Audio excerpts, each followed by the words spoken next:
नमस्कार दोस्तों, मेरा नाम है पंकज दुबे और आज हम बात करने वाले हैं दोस्तों इजराइल के बारे में। दोस्तों यहाँ पे आप देख सकते हो इजराइल के प्राइम मिनिस्टर बेंजामिन नेतन्याहू ने बोला Israel will remain on mountain Hermon. हम माउंटेन हेरमन पे तब तक रहेंगे जब तक हमारा दूसरा कोई व्यवस्था यहाँ पे नहीं हो जाता है। दोस्तों ये जो यहाँ पे आप देख रहे हो ये सबसे ऊंचे पर्वत पर खड़े होकर बेंजामिन नेतन्याहू ने वीडियो बना करके यहाँ पे आप देख रहे हो पोस्ट किया है। अब ये जो वीडियो यहाँ पे जो नेतन्याहू के द्वारा पोस्ट किया गया है और जो ये स्टेप लिया गया है इसको आप छोटा मोटा कोई स्टेप मत समझो, ये बहुत बड़ी प्लानिंग चल रही है बेंजामिन नेतन्याहू की। आपने देखा होगा दोस्तों ये 1946 के टाइम पे आपने ये देखा होगा ये फिलिस्तीन था ग्रीन वाला और व्हाइट व्हाइट वाला क्या था, इजराइल ज्यूइश लैंड था। धीरे धीरे समय बदलते गया है दोस्तों और आप हालात देख रहे हो कि यहाँ पे सिर्फ आपको इजराइल दिख रहा होगा, छोटा मोटा ऐसा आपको खाली ग्रीन ग्रीन देखने को मिल रहा होगा। एक्चुअल में हुआ क्या था, फिलिस्तीनी क्या करते थे, लड़ते थे किससे, इजराइल से। और लड़ते लड़ते यहूदियों से इतना लड़े कि बार बार इजराइल क्या करता था, जब भी लड़ता था एक पार्ट ले लेता था, इधर लड़ा इधर ले लिया इधर लिया। मतलब जितनी बार ये लड़ते थे ना उतनी बार क्या करता था, फिलिस्तीन का एक भाग ऑक्यूपाई कर लेता था। कौन कर लेता था भाई साहब, इजराइल। वही रणनीति से यहाँ पे इजराइल आगे काम करता हुआ दिख रहा है दोस्तों। यहाँ पे आप देख सकते हो बेंजामिन नेतन्याहू ने बोला कि देखिए इजरायली जो ट्रूप्स है वो सीरिया के अंदर बफर जोन के अंदर ही रहेगी। हम देख पा रहे हैं कि बोलते हैं आने वाले समय में क्या हो पाएगा उसको हम समझने के लिए, क्योंकि देखिए जिस तरह से बोलते हैं ना यहाँ पे सीरिया में बशर अल असद की सरकार गिरी, उसके बाद में बोलते हैं ना बेंजामिन नेतन्याहू ने जिस तरह से सीरिया के ऊपर हमला किया तो लोगों ने पूछा भाई आप हमला क्यों कर रहे हो, तो उन्होंने बोला कि देखिए मैं नहीं चाहता हूं कि यहाँ पे जो एसटीएस ग्रुप है जिनको तो आप जानते हो जुलानी चच्चा को, तो बोला क्या कि देखिए जिस तरह से एसटीएस ने क्या कर लिया है यहाँ पे सीरिया के अंदर कब्जा कर लिया है, तो आगे चल करके ये रिबेल्स कहीं इजराइल के खिलाफ कुछ स्टेप ना उठा ले।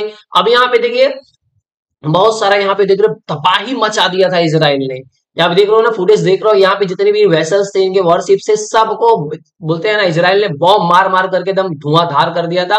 रिसेंट में आपने देखा होगा 2 दिन पहले इजराइल ने अर्थक्वेक बॉम्ब मार दिया था सीरिया के अंदर। दोस्तों यहाँ पे आप जो जगह देख रहे हो ना लटाकिया, ये टॉर्टस वाला रीजन, यहाँ पे क्या कर दिया था इजराइल के द्वारा अर्थक्वेक बॉम्ब मारा गया था। तो इजराइल जिस तरह से धुआंधार हमला कर रहा है यहाँ पे सीरिया के अंदर, तो एक चीज तो पिक्चर क्लियर निकलते जा रही है। देखिए दोस्तों ये आप जो देख रहे हो ना माउंट हेरमन समिट, ये यहाँ पे, तो यहाँ पे इजरायली फोर्सेस क्या हो गई है, यहाँ तक पहुंच चुके हैं। और ये वाला जो प्लेस बताया जा रहा है दोस्तों, ये तीनों कंट्रीज का बॉर्डर लगता है यहाँ से। यहाँ पे इजराइल का भी बॉर्डर लग जाता है, सीरिया का भी बॉर्डर लगता है और लेबनान का, 3 कंट्री का यहाँ पे बॉर्डर लगता है। अब धीरे धीरे एक्चुअल में क्या है कि बेंजामिन नेतन्याहू का क्या प्लान है, देखो ये जो गोलन हाइट्स है इस पे जो बेंजामिन नेतन्याहू ने पहले से कब्जा करके रखा था, तो अब यहाँ पे जो बफर जोन बनाया गया है, अब इनकी सेना यहाँ पर है। और बोलते हैं हम यहाँ पे क्यों है भाई साहब, क्योंकि सीरिया के अंदर बहुत सारे अलग अलग क्या है रिबेल्स हैं, बहुत सारे रिबेल्स। आप जानते हो सीरिया तो बोलते हैं ना अखाड़ा है, अगर किसी को लड़ने का मन करे तो सीरिया के अंदर आ जाओ। तो इनका कहना है कि जो सीरिया के अंदर बहुत सारे अलग अलग टाइप के रिबेल्स हैं, वो कहीं बोलते हैं ना ईरान ईरान प्रो ना बन जाए।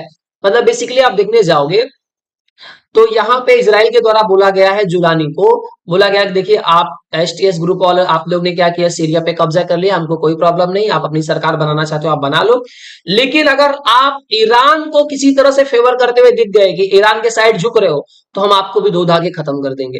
और आने वाले समय में ये परिस्थिति बनेगी। अब इजराइल का डायरेक्ट सीरिया के ऊपर अटैक करके तो बोलते हैं ना सीरिया पे कब्जा करेगा नहीं, तो एक बहाना बनाएगा भैया किस तरह से, अब रीजन तो चाहिए। अब रीजन के लिए ना इजराइल ने पहले से ही पूरी व्यवस्था करके यहाँ पे रख दी है दोस्तों। यहाँ पे आप देख पा रहे हो जो आप यहाँ का इंडेक्स देख आपको देखने को मिल रहा है दोस्तों। चलिए पहले इस ग्राफ की तरफ देखते हैं दोस्तों। यहाँ पे आप ग्राफ पे देख रहे हो ये है दमेस्कस। दमेस्कस क्या है दोस्तों, सीरिया की राजधानी है। अब यहाँ पे इजरायली फोर्सेस यहाँ तक पहुंच चुकी है और ये 25 किलोमीटर की दूरी पर है खाली राजधानी से। मतलब जब मन किया तब भाई साहब हमला करो और पूरा कब्जा कर लो। अब यहाँ पे क्या होने वाला है कि जो इजरायली ट्रूप्स यहाँ पे हैं, अब यहाँ पे यूएन की फोर्सेस है, अब ये धीरे धीरे क्या करेंगे आगे की तरफ बढ़ेंगे। अब यहाँ पे कोई रिबेल्स होंगे, अब वो क्या करेंगे, हो सकता है कि फेवर पहुंच जाए, मतलब ईरान को फेवर देने के लिए, जैसे कि बोलते हैं ना जानते हो लेबनान में क्या है, हिजबुल्ला है। जिस तरह से हिजबुल्ला क्या कर रहा था, इसराइल के ऊपर बोलते हैं ना अटैक्स पे अटैक किए जा रहा था, तो इसराइल क्या किया था, लेबनान के अंदर घुस गया था। तो बाद में पता चला कि इसराइल ने लेबनान के साथ में सीज फायर कर लिया और बोला कि जो यहाँ पे हिजबुल्ला की जो फोर्सेस है वो लितानी रिवर के ऊपर जाएंगी, फिर यहाँ पे लेबनान की फोर्सेस रहेंगे और इसराइल की मिलिट्री यहाँ पे 60 डेज तक रहेंगे, उसके बाद वापस से इसराइल वापस आ जाएंगे। तो ऐसे में ये बताया जा रहा है कि जैसे ही अगर यहाँ पे कोई रिबेल्स के द्वारा इसराइल के ऊपर आक्रमण किया जाएगा तो इसराइल घुस करके मारेगा और धीरे धीरे धीरे बोलते हैं ना फेज 1 में फेज 2 में धीरे धीरे करते करते सीरिया का एक बहुत बड़ा हिस्सा क्या करेगा, इजराइल अपने में कब्जा लेगा दोस्तों। देखिए इसके लिए बोलते हैं ना, ये कोई नई बात नहीं है। इसके लिए ना ये टॉपिक पे ऑलरेडी ट्रंप ने बात कर चुके हैं। ट्रंप ने क्या बोला, देखिए जैसे कि बशर अल असद की सरकार गिरी, तो अब यहाँ पे इजराइल मतलब यहाँ पे बेंजामिन नेतन्याहू और ट्रंप दोनों चाहते हैं कि जो ग्रेटर इजराइल का कॉन्सेप्ट है वो काम करना चाहिए। अब जिस तरह से यहाँ पे बोलते हैं ना सिचुएशंस बन रहा है, तो ये बोला गया देखिए सीरिया एक बहुत बड़ी कंट्री है और इजराइल को बोला गया देखो मैप में कितना छोटा सा है ये, तो हमको एक बड़ा इजराइल बनाना है। तो बड़ा इजराइल के चांसेस क्या रहेगा भाई साहब, ऐसा बन जाएगा सर। ये अब मैं कलर कर दे रहा हूँ। तो इस तरह से हो सकता है दोस्तों कि आगे चल करके एक बड़ा इजराइल देखने को मिले आपको यहाँ पे। चलिए सर, तो ये सब तो अच्छी बातें हैं, चलिए जो चल रही थी। अब यहाँ पे हम ये डिस्कस कर लेते हैं कि बेंजामिन नेतन्याहू ने जो वीडियो बनाया उसमें इन्होंने क्या बोला है। अब यहाँ पे इन्होंने क्या बोला, देखिए Israel will remain strategic mount Hermon Syrian border पे, जब तक हमारा कोई बोलते हैं ना दूसरी व्यवस्था नहीं होती तब हम क्या करेंगे, इस माउंटेन जो हेरमन है उस पे क्या करेंगे, हमारे पूरे सेटलमेंट रहेंगे, हम यहाँ हमारी ट्रूप्स यहाँ पे डिप्लॉय रहेगी। और इन्होंने बोला देखिए जो इजरायली ट्रूप्स है उनको हमने क्या किया है, उन्होंने क्या किया माउंट हेरमन पे क्या कर लिया, पूरा ऑक्यूपाई कर लिया है। और यहाँ पे जैसे डीमेटलाइज्ड हुआ यहाँ पे, और यहाँ पे इन्होंने चले बेंजामिन नेतन्याहू ने बोला कि देखिए जो इजरायली ट्रूप्स है इसने क्या किया है, माउंट हेरमन को पूरी तरह से इस पे क्या कर लिया, कब्जा कर लिया। जिस तरह से सीरिया के अंदर बशर अल असद की सरकार गिरी, वहां से मिलिट्री हटी, तो हमको लगा कि भैया जो गोलन हाइट्स है उसके आगे हमको बढ़ना पड़ेगा, क्योंकि हमारे देश को मतलब इजराइल को खतरा हो सकता है, क्योंकि रिबल्स हमारे ऊपर अटैक कर सकते हैं, इसलिए हम आगे की तरफ बढ़ते जा रहे हैं। अब इन्होंने बोला देखिए जो हम मूव ले रहे हैं वो टेम्पररी है, मतलब परमानेंट नहीं ले रहे हैं, बस खाली ये बॉर्डर को सेव करना चाहते हैं, ताकि बोलते हैं ना आने वाले समय में कोई कंट्री दूसरी मतलब वहां पे जो रिबल्स है वो हमारे ऊपर यहाँ पे अटैक न कर दे। यही बार बार बोलते हैं ना, ये दिया गया आंसर किसकी तरफ से, इजराइल की तरफ से ये बोला गया कि भैया हम इसीलिए सब कर रहे हैं। लेकिन ये सब तो खाली बस दिखावा है, एक्चुअल प्लानिंग बोलते हैं ना इजराइल की यही चल रही है कि बस किसी तरह से जैसे बशर अल असद की सरकार गिरी है, तो जैसे हमारा पुराना रणनीति था जिससे हमने फिलिस्तीन पहले दिखता था, बाद में फिलिस्तीन खत्म करके पूरा इजराइल दिखाने लगे हम, तो वैसे ही इसी प्रकार की रणनीति इस समय बनाई जा रही है इजराइल के द्वारा दोस्तों। यहाँ पे बोला गया देखिए कि जो इजरायली फोर्सेस है यहाँ पे हमने क्या किया, आईडीएफ को डिप्लॉय करके रख दिया है, और जब तक हमारा दूसरा कोई व्यवस्था नहीं बन जाती तब तक हम यहाँ से हटने वाले नहीं है। तो बेसिकली बार बार ये चीजें बोली जाना, तो मतलब ये समझ सकते हो कि यहाँ पे बैकिंग बहुत मजबूत मिली जा रही है बेंजामिन नेतन्याहू को।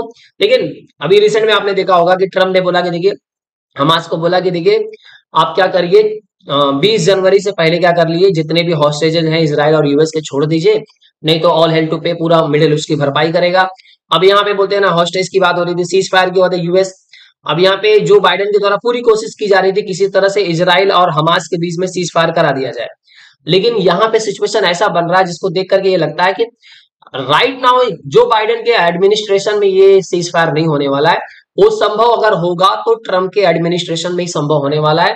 प्लस यहाँ पे दोनों जन का बोलते हैं इच्छा, बड़ी इच्छा है यहाँ पे ट्रम्प की और बेंजामिन नेतन्याहू की, कि जो बोलते हैं ना सिरदर्द है, जो बोलते हैं ना, देखिए जो ये अगर मैं बात करूं हमास की बात करूं या हिजबुल्ला, यहाँ पे हिजबुल्ला की बात कर लूं या फिर हौतीस की बात कर लूं, ये जो तीनों रिबल्स ग्रुप हैं इसको फंडिंग कौन करता है, ईरान करता है, और बाकी छोटे मोटे संगठन इन्होंने बना के रखा है, हर जगह पे इन्होंने क्या कर दिया, एक रिबल्स पाल करके रख दिए। तो जब तक ईरान के अंदर चेंजेस नहीं किया जाएगा, जब बोलते हैं ना जब जड़ी तब तक नहीं काटोगे तब तक बोलते हैं ना पत्ते कहीं ना कहीं से तो निकलते रहेंगे।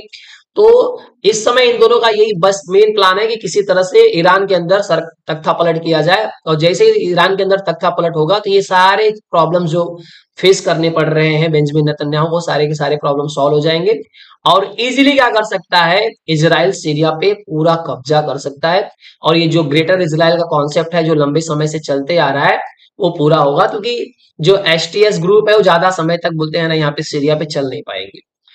तो आई होप सो दोस्तों ये आपको बेसिक सा आइडिया यहाँ पे मिल चुका होगा कि जो बेंजामिन नेतन्याहू का यहाँ पे जो प्लान चल रहा है धीरे धीरे जो ग्रेटर इजराइल का, वो धीरे धीरे एकदम उजागर होता हुआ दिखाई दे रहा है। दोस्तों अगर वीडियो पसंद आया होगा तो वीडियो को लाइक करके हमारे चैनल को सब्सक्राइब कर लीजिएगा, and thank you so much for watching this video.